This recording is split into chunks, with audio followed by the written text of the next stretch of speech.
Okay, so I'd like to tell you a little bit about gastrophysics, new scientific approach to the science of food, of eating, and in this morning's context of food memories. Now, gastrophysics, what is it? With Ole Moritzen in the room, I should say that one way of thinking about gastrophysics, at least, is there's a combination of gastronomy, fine food experiences that we enjoy talking about, remembering, and sometimes paying for on the one hand, and psychophysics on the other, kind of sort of the psychological, scientific study of the diner. What makes food taste the way it does to them? Why do they remember what they do? And so on. I guess that's sort of the sort of psychology of the diner, of the eater, and the scientific approach to it can be contrasted with what we've had for the last 3 decades, which is kind of the science of the food, the science of the kitchen, the molecular gastronomy, the modernist, the cuisine, the spumes, the foams, the gels, the rotovaps, the anti-griddles, and so on. We've come a long way, not necessarily in a good direction for all, but for some people in a good direction in terms of the science of the ingredients and preparation, but people have kind of neglected the science of the mind, of the brain, of the person eating that food. And that's where the gastrophysics comes in. As a psychologist, I kind of emphasize the psychological side of the diner's response. But of course, one also needs, in order to understand why food tastes the way it does, we need to think also about the anthropology, the behavioral economics, and so on. And design too plays, I think, a role, as does neuroscience. And our kind of research kind of spans both the laboratory and the real world, trying to do experiments on real people eating real food in real situations wherever possible. And it's all premised, I guess, on the notion that the pleasures of the table really reside up here in the mind and not in the mouth. And that kind of repositioning the focus of our interest and debate to the mind leads to some radical changes in the way we conceptualize and think about food experiences. No longer does the acidic sorbet, kind of the physical sort of palate cleanser make so much sense.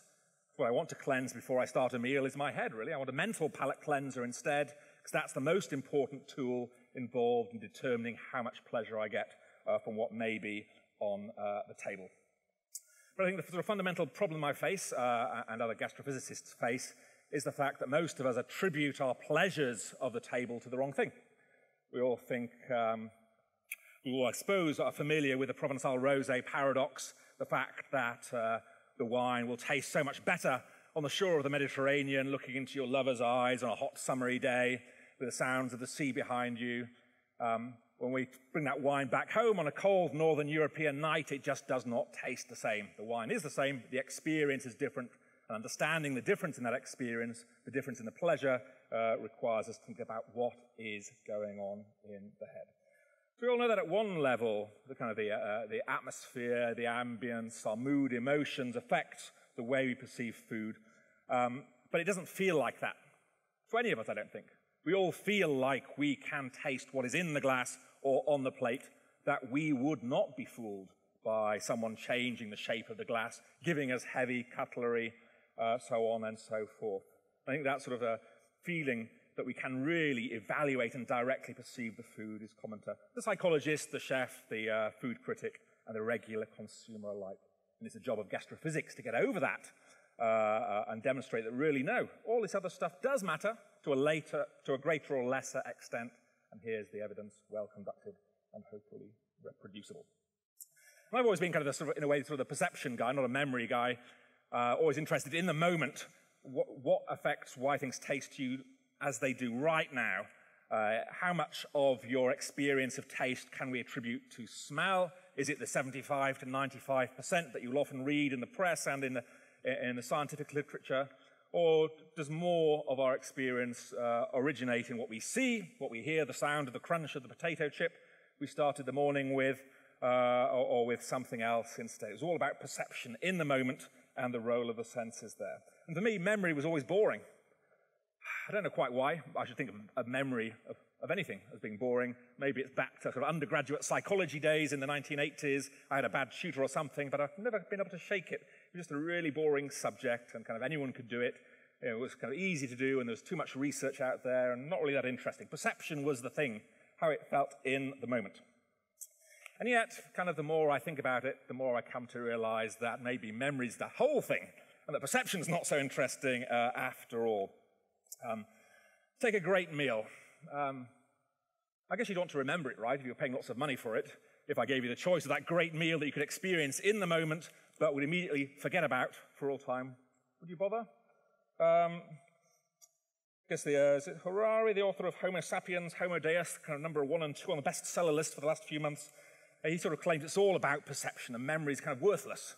But now I want to question that and flip it on its head and say memory is maybe the main thing, that in fact that great meal experience will last at best 2 hours, 3, maybe 4. It'll be over in what feels like a moment if it's a great meal. So the perception part of a meal experience is very short, but it's the anticipation of that great meal that's part of the pleasure. It's the memory in the days, weeks, months, and years thereafter that is maybe the majority part of our enjoyment, and that's what we should kind of focus on, I think. And that really, when you delve more deeply, it turns out, I suppose, that memory of food, memory of flavors, memory of taste is fundamental to it all. You can't really get away from it. All our likes and dislikes around food, I suppose, are attributable in large part to memory. Maybe we're brought into the world only liking sweetness, possibly umami, turning our heads away from trigeminal irritants. But everything else, all those flavors we come to love, crave in food and drink, they're all desirable, I guess, because of associations we've learnt through prior experience. So all food likes, maybe, are about memory. Both the good ones and the bad ones, the food that you will no longer eat because of that learned taste aversion when once you were sick. For me, it's a spag bol and apple pie when I was about 8, and those things I can still not eat to this day because of the memory of what happened, probably falsely attributed to the food rather than a flu bug or something else. When we think about memories of food, I guess there are different time scales to think about. There's that kind of question of what did I eat for breakfast today? We all feel like we can remember. Maybe we can, maybe we can't. But there's a much larger time scale over, of memories being laid down from even before we were born. The food that our mothers ate while pregnant with us will set some of our early orientation and preference behaviors after birth. So some of those memories we think we're conscious of, what I had for breakfast. Others are kind of unconscious of, and they sort of residual build-up of memories, of unconscious memories, the statistics of the environment, what tends to go with what, the fact that sweet tastes tend to come on round plates, and hence sweetness and roundness are connected, may be attributable to memory as much as anything else. So then, if memory is so important, I guess the question is, what do we remember of that which we eat? Is it like what we perceived at the time that we were eating, just a kind of a weaker version, devoid of the pungency and tang, as William James might well have said? Or is it different in kind? Is it different than just a weak version of perception? I think when one can build up the courage to go through all those sort of memory books and guides, it turns out that memory is distinctly different from the perception, what actually happened, that there are many foibles, tricks of the mind about what we remember and why. There are kind of deviations from what actually happened, but which can be studied and are predictable in a number of ways. So remember the first thing, the last thing more, experiences that are prolonged, maybe you sort of turn off and don't remember much of what happened in between. Remember those high points and so on. So a lot of work on sort of tricks of memory and how to remember better. And I think we can take that memory literature and apply it to the world of food, so that if I am the chef and I want you to come away from my restaurant and have a great memory of what you ate, so that when somebody asks you in a week or a month from today, where should I go? I'm coming to your Oxford next week and I want a good restaurant. I'll be recalling my memory of the meal, and that will determine what I recommend to you. So memory is the key. And it's both the chefs who want to enhance the memory, enhance what they call stiction, in the words of the economists, memories that really stick in mind and aren't disappear straight away. But also, as a consumer, as a diner, I may want to ask, what can I myself do to enhance the vividness and the length, the retention of my memories of great food stuff? What I can do as an individual, maybe some of the latest research would say, is just take pictures of my food. share them on social media, and if I take a picture of a dish that I'm about to eat, I will remember it better, whether or not I can see what I've posted on social media. So that's what we can do. What can the chefs do? Well, you can think about things such as the tasting menu as a kind of intuitive response to trying to create better memories of meals. Giving people lots of small bites creates lots of potential sticky hooks for memory, the first taste for each dish. Makes much more sense if you're trying to design a food memory than does giving you a 3-course meal with a big main course that extends over time and that you will forget almost instantaneously. Giving you the amuse-bouche, the surprise dish, is also a good trick from the memory literature. Things that surprise you will stick in memory more. You'll remember them a month later when someone asks you where to go to eat. And of course, thinking about the high point and where that should be in a meal might also give you some directions. And we should worry about these things, I think, because if you look at the literature, it turns out that we don't actually remember much of meals, even the ones that were great and fabulous for us. Take the work of Brian Wanzink and colleagues, and to the extent that we can believe it, it would suggest that at the end of a meal, we have very little memory of how much bread we ate at the start of the meal. That's kind of consuming all those calories, but wasted if we forget it straight away. Take the work of Carbone, asking people 3 weeks after they went to Pizza Hut, kind of a cheap chain pizzeria restaurant, what do you remember of the experience? And it turns out, do you remember the toppings? Do you remember the range of options? Do you remember the size of the damn thing? No, what you remember best, what sticks in memory is not the food, but the warmth of the smile of the waitress when you walk through the door. If you know that what sticks in memory of that food occasion, then you make sure to have a bright, big, beaming smile as soon as anybody and everybody walks through the door. Maybe you say, well, I'm not surprised that in Pizza Hut people don't remember the food because it's crap. But a really nice experience, a modernist, a Michelin-starred restaurant, a San Pellegrino-listed restaurant, the world's top 50 restaurant, surely those things you'd remember the food there, because that's what they're really about, isn't it? And in fact, it turns out probably you don't either. You think you do, but when you're probed, you're a bit vague on the details. So I work a lot with a chef, Joseph User from Kitchen Theory in London, and he's been sending out questionnaires 2 to 3 weeks after diners have come to his 13-course dinner. And you can see from the guest book how much they enjoyed the experience at the time, but when the questionnaires come back 3 weeks later, what did you enjoy most? What do you remember? What was the flavors in this dish? I remember that dish. It tasted wonderful. I really like the flavor of the mushrooms and the earthy notes. But it turns out when you look at the recipes, those things weren't in the food itself. So you remember that you had a dish, you remember you really liked, you remember the emotion associated with that dish, but the flavors, they're gone. You remember the experience, perhaps, of the eating, not the flavors that were eaten. What does stick in memory, though, it turns out, is the theatrical, something we'll come on to later in the conference. And it's when the waitress, Lulu, comes out from the kitchens and sprays the smell of the earth over your bowl of soup. That sticks in memory better than anything. And if you know that, again, you can start engineering the experience. It's disappointing for the chef. I spent all this time creating these wonderful flavor combinations, and yet my guests don't remember them. Well, that's just the way memory is. But if you know that it's the theatrical that stands out, then you can design experiences with more theatrical stuff to create more of those sticky memories. So this is all at the good end of what we like to remember, what we want to remember more of around food, the great tasting experiences.